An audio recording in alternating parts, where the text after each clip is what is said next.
Bon, je vais être franc avec vous, je suis lassé de ce sujet, vu et encore revu. Mais force est de constater que c'est le sujet le plus controversé des shonen. On a beau éviter le sujet, il reviendra sans cesse. Un peu comme la Team Rocket. Bref, vous l'avez déjà deviné au titre, nous allons causer puissance. Qui est le plus fort? Qui peut battre tel ou tel personnage? Que vaut un amiral face à un Yonko? Et il y a plein d'autres questions du même genre. Cependant, peut-on réellement donner des réponses même en tentant d'être un maximum objectif? C'est ce que nous allons voir dans ce débat. J'ai failli oublier les politesses. Salutations, ici Master Shido sur la chaîne de l'Archipel. Merci Shido, comme vous l'avez remarqué, je vais être accompagné par un ami tout au long de la vidéo. La puissance dans One Piece est un sujet très délicat à traiter, et pourtant beaucoup de personnes ne le voient pas de cette manière. Et c'est pour ça qu'on se retrouve avec beaucoup de débats sur le sujet, notamment le fameux « qui est le plus puissant entre Luffy contre Doflamingo ?» Mais avant de savoir qui est le plus fort, il faudrait déjà se demander si oui ou non les puissances sont comparables. Pour cela, nous allons donc déterminer plusieurs éléments qui permettent de caractériser la force des personnages dans One Piece, et enfin savoir si oui ou non leur puissance est comparable. Merci de l'explication Flippies.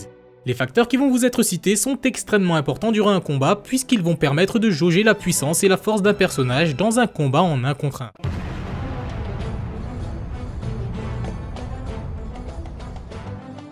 Les attributs physiques vont représenter les capacités de base du personnage, c'est-à-dire la force, la vitesse et l'agilité de ce dernier. Pour ce facteur, les hommes poissons vont avoir un avantage sur les humains puisqu'ils sont favorisés sur le plan physique. Néanmoins, il existe des humains qui peuvent surpasser les hommes poissons sur ce facteur. Luffy l'a d'ailleurs montré à Arlong.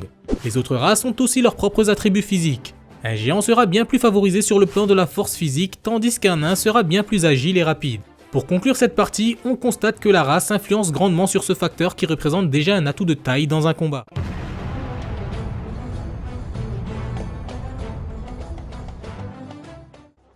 Nous pouvons aussi prendre en compte le style de combat des personnages. Il existe d'innombrables techniques de combat dans l'univers de One Piece, que ce soit du vulgaire pugilat comme Luffy ou Garp, à d'autres styles plus élaborés comme chez les épéistes, les tireurs d'élite, le Rokuchiki, le Okama Kenpo, et encore plein d'autres techniques de combat. Chacun de ces styles possède ses avantages et ses inconvénients. De plus, il ne faut pas oublier qu'il existe une différence entre avoir des notions dans la discipline et une réelle maîtrise.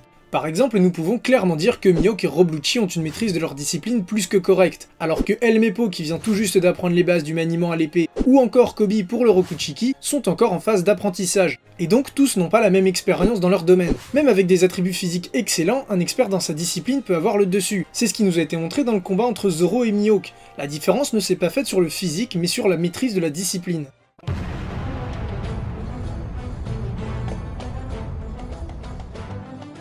Les fruits du démon sont probablement le facteur le plus aléatoire dans un affrontement. Pourquoi le plus aléatoire? Tout simplement car les catégories de fruits du démon, Paramecia, Zoan et Logia, sont remplies de fruits au pouvoir extrêmement variés et différents. Ils sont donc uniques en leur genre et leur puissance dépend de l'utilisation qui en est faite. Il faut également prendre en compte l'éveil. Lorsqu'un possesseur de fruits du démon arrive à une maîtrise quasi parfaite de son fruit, ce dernier s'éveille à des aptitudes totalement nouvelles qui varient en fonction du type de fruit du démon. La puissance du fruit et de son utilisateur est alors accrue. Sa récente introduction à Dressrosa avec Doflamingo a sûrement pour but de nous montrer que l'éveil va être de plus en plus présent dans les combats. Un autre facteur important est que chaque détenteur de ce pouvoir possède un talon d'Achille assez important. En entrant en contact avec de l'eau de mer ou du Kairoseki, la personne se retrouve presque entièrement paralysée. Ce facteur est donc important et à ne surtout pas négliger. Et pour terminer sur cette partie, je vais citer Crocodile qui résume plutôt bien le caractère aléatoire des fruits.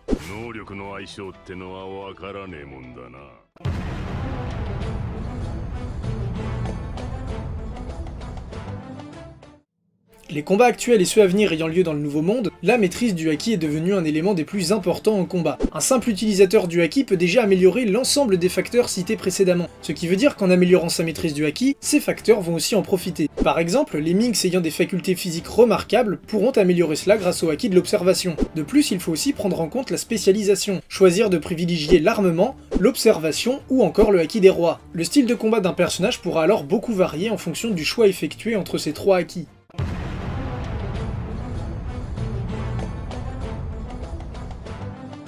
Les facteurs qui ont été cités représentent des éléments importants pour jauger la force et la puissance d'un personnage. Et comme vous l'avez vu, cela représente d'innombrables combinaisons, ce qui permet de rendre chaque personnage et chaque combat unique. Cependant, la gestion de ces facteurs peut varier en fonction des personnages, et il est impossible de savoir le degré de maîtrise de chaque attribut. L'endurance est aussi à prendre en compte.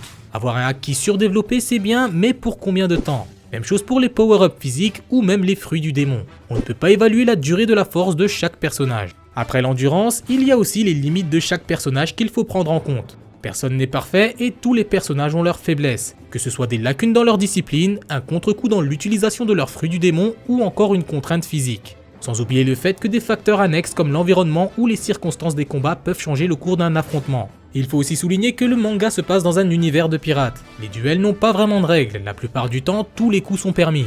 Évidemment, il est facile de distinguer des personnages selon leur réputation et leur statut qui peuvent donner bien plus d'informations que les facteurs cités précédemment. D'autres éléments peuvent mesurer la force d'un personnage comme la prime ou encore l'unité des Doriki. Mais ces outils ne sont malheureusement pas fiables à 100% car il y a toujours des exceptions.